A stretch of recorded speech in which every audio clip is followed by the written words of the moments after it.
नाश्त्याला चहासोबत किंवा मुलांच्या टिफिनला किंवा काहीतरी टेस्टी खायचं असेल ना, तर आजची हेल्दी रेसिपी खास तुमच्यासाठी.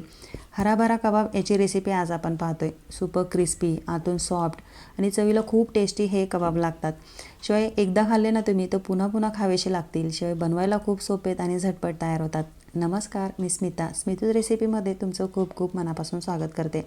भरपूर टिप्स आजची रेसिपी मी शेअर केली. रेसिपी जरा देखील आवडली तरी एक लाईक आणि कमेंट नक्की करा. चला तर मग सुरुवात करूया.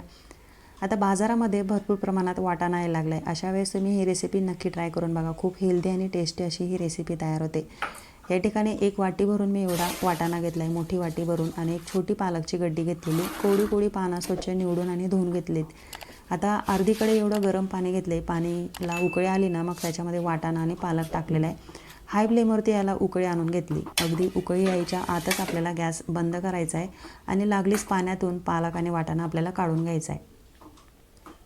आता अर्धवट शिजलेला आपल्याला पालक आणि वाटाणा हवा आहे, त्यामुळे परफेक्ट टेक्स्चर आपल्या कबाबचं येतं.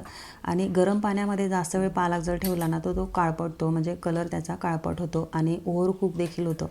त्यामुळे असं उकळी यायच्या आताच आपल्याला पाण्यातून काढून घ्यायचं आणि लागलीच गरम पाण्यामध्ये आपल्याला हे गार पाण्यामध्ये टाकायचं आहे. आता गार पाण्यामध्ये टाकल्यामुळे पालकचा कलर आहे ना हिरवागार आहे तसाच राहतो आणि त्यांची शिजण्याची प्रोसेस ही देखील थांबते. आता पाण्यातून हाताला सोसेल असं पाणी कोमट झाल्यावर मग छान दाबून हे पाणी काढून घ्यायचं आहे. शक्य तेवढं दाबून हे पाणी काढायचं आपल्याला, कारण याची जी आपण भरड तयार करणार आहेत ना ते अगदी कोरडी असली पाहिजे. ते ज्याच्यामुळे त्याच्यामध्ये बाइंडिंगसाठी साहित्य हे कमी प्रमाणात बसेल आणि खूप टेस्टी आपले हे कबाब तयार होतील. जर खूप बारीक पेस्ट अशी तयार केली ना आपण तर त्याच्यामध्ये बाइंडिंगचं साहित्य जास्त बसणार आहे. म्हणून पूर्ण शक्य तेवढं पाणी पिळून काढून घ्यायचं आणि छान ओघळ असं फ्रेश रवा टेक्स्चर असलेलं आपल्याला करून घ्यायचं आहे.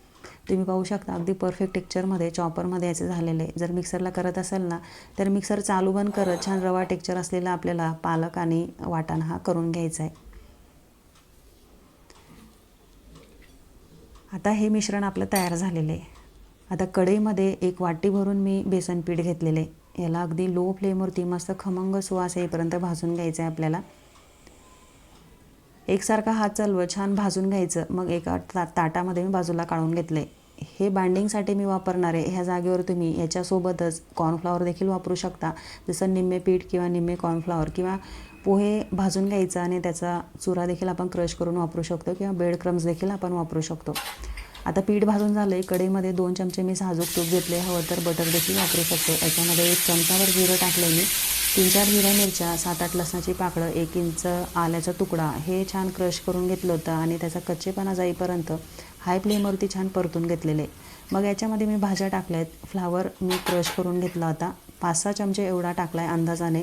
एक 2-3 चमचे शिमला मिरची टाकली आणि 3-4 चमचे एवढा गाजर टाकलेला आहे, तो देखील क्रश करून घेतला होता. आता ह्या भाज्या आवडीनुसार आपण कमी जास्त करू शकतो. जर नाही टाकल्या तरी देखील चालतील, पण वाटाणा आणि पालक किती खायचं ना, त्याच्या टेस्टपेक्षा अजून आपण याच्यात हेल्दीपणा वाढवू शकतो. आणि अजून टेस्ट वाढवण्यासाठी मी घरात ह्या भाज्या थोड्या प्रमाणात वापरल्या आहेत. अगदी हाय फ्लेमवरती 2-3 मिनटासाठी छान परतून घ्यायच्या. पूर्ण शिजवायच्या नाही, छान क्रंचीनेस असायला हवा इथवर आपल्याला परतून घ्यायच्या 2-3 मिनटासाठी. मग याच्यामध्ये पालक आणि वाटाणा मी टाकलेला आहे. हा देखील हाय फ्लेमवर 3-4 मिनटं परतून घेतला आहे. छान क्रंचीनेस असायला हवा ह्या भाज्यांचा, इथवर आपल्याला ह्या कुक करायच्या आहेत. आता छान परतून झाल्या आहेत. याला गार करण्यासाठी मी एका ताटामध्ये बाजूला काढून घेतलेले. आता फक्त आपण पालक आणि वाटाण्याला हिरव्या मिरचीची आणि जिऱ्याची फोडणी दिली. याच्यात पुढचं साहित्य आपलं टाकायचं राहिलेलं आहे. हे पूर्ण गार झालं पाहिजे. हे गार होईपर्यंत मी इकडे पुढची तयारी करून घेतली. आता पुदिन्याची चटणी मी तयार करून घेतली. 10-15 पानं घेतलीत पुदिन्याची, 1 मूठभर कोथिंबीर घेतलेली आहे, 3-1 हिरव्या मिरच्या घेतल्या आहेत, 3-4 लसणाच्या पाकळ्या घेतल्या आहेत आणि अर्धा इंच एवढा आल्याचा तुकडा घेतलेला आहे. चवीनुसार मीठ टाकलं. आता याच्यात पाणी टाकून मी याची बारीक पेस्ट तयार करून घेणार आहे. पुदिन्याची चटणी आपली तयार झाली. पाण्याच्या ऐवजी तुम्ही दही देखील वापरू शकता. छान क्रीमी असलेली मस्त चटणी तयार झाली. तोवर इकडे मिश्रण देखील छान असं गार झालेलं आहे. आता याच्यामध्ये उकळलेले बटाटे, 2 मध्यम आकाराचे बटाटे मी असे किसून घेतलेले आहेत. बटाटा देखील पूर्ण गार असायला हवा आपला, आणि हे जे पालकचं मिश्रण आहे ते देखील पूर्ण गार असायला हवं. जर बटाटा गरम असतानाच आपण टाकला ना तर याला पाणी सुटून ओलसरपणा जास्त राहणार आणि मग याच्यामध्ये बाइंडिंगसाठी आपल्याला साहित्य जास्त टाकावं लागणार आहे. म्हणून पूर्ण गार होणं खूप गरजेचं आहे. आता याच्यामध्ये 1 चमचाभर मी कसुरी मेथी टाकलेली, मूठभर कोथिंबीर टाकली, अर्धा चमचा एवढा गरम मसाला टाकला, 1 चमचाभरून चाट मसाला टाकला आहे, 1 चमचाभरून धण्या जिऱ्याची पूड टाकलेली, 1 चमचाभर लाल चटणी पावडर टाकली, चवीनुसार मीठ टाकलेलं आहे. आता जे बेसन पीठ आपण भाजून घेतलं होतं 1 वाटी भरून, तर याच्यातलं मी सुरुवातीला निम्मेच एवढं पीठ टाकलेले. आपल्याला घट्टसर असा गोळा मळून घ्यायचा आहे याचा. तर किती प्रमाणात पालकचं मिश्रण तुम्ही जाडसर किंवा बारीक पेस्ट तयार केली त्यानुसार याच्यात बाइंडिंगसाठी साहित्य लागतं. मी फक्त बेसन पीठ वापरलं आहे आणि 1 वाटी पूर्ण भरून एवढं बेसन पीठ लागलेलं आहे मला. आता याला तेलाचा हात लावून हातावर छान असे चपटे गोळे थापून घेतलेत आणि काजूच्या पाकळ्या लावलेल्या आहेत.